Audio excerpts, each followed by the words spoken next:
7 ذوالحجہ 317 ہجری کو بحرین کے حاکم ابو طاہر سلیمانی نے مکہ مکرمہ پر قبضہ کر لیا۔ خوف و ہراس کا یہ عالم تھا کہ اس سال حج بیت اللہ نہ ہو سکا، کوئی بھی شخص عرفات نہ جا سکا۔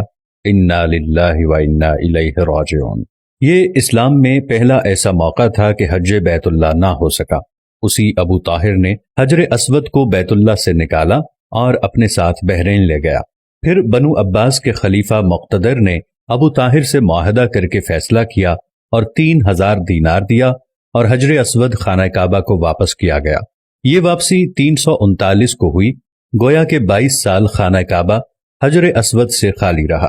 جب فیصلہ ہوا کہ حجر اسود کو واپس کیا جائے گا تو اس سلسلے میں خلیفہ وقت نے ایک بڑے عالم محدث عبداللہ کو حجر اسود کی وصولی کے لیے ایک وفد کے ساتھ بحرین بھجوایا۔ یہ واقعہ علامہ سیوطی کی روایت سے اس طرح نقل کیا گیا ہے کہ جب شیخ عبداللہ بحرین پہنچے تو بحرین کے حاکم نے ایک تقریب کا اہتمام کیا اور ان کو بتایا گیا کہ اس تقریب ہی میں حجر اسود کو ان کے حوالے کیا جائے گا۔ اب انہوں نے ایک پتھر جو خوشبودار تھا خوبصورت غلاف سے نکالا گیا کہ یہ حجر اسود ہے، اسے لے جائیں۔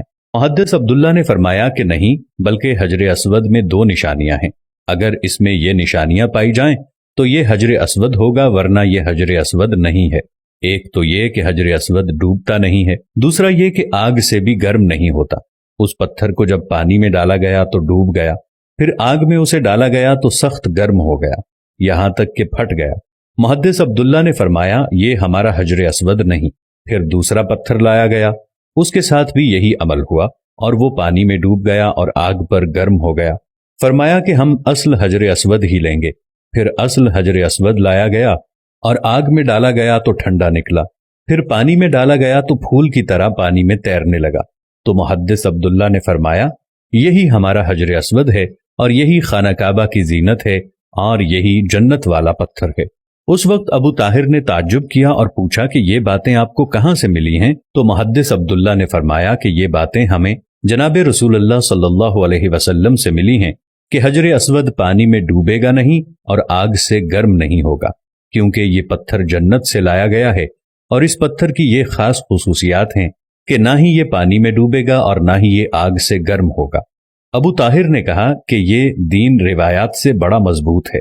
جب حجر اسود مسلمانوں کو مل گیا تو اسے ایک کمزور اونٹنی کے اوپر لادا گیا، جس نے تیز رفتاری کے ساتھ اسے خانہ کعبہ پہنچایا۔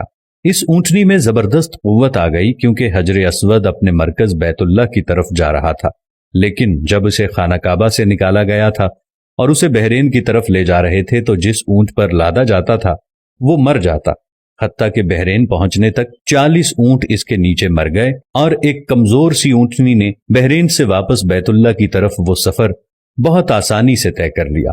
کیا خوبصورت شان ہے میرے اللہ کی، کیا خوبصورت شان ہے میرے نبی کی، اور کیا خوبصورت شان ہے اس حجر اسود کی کہ جو جنت کا پتھر ہے۔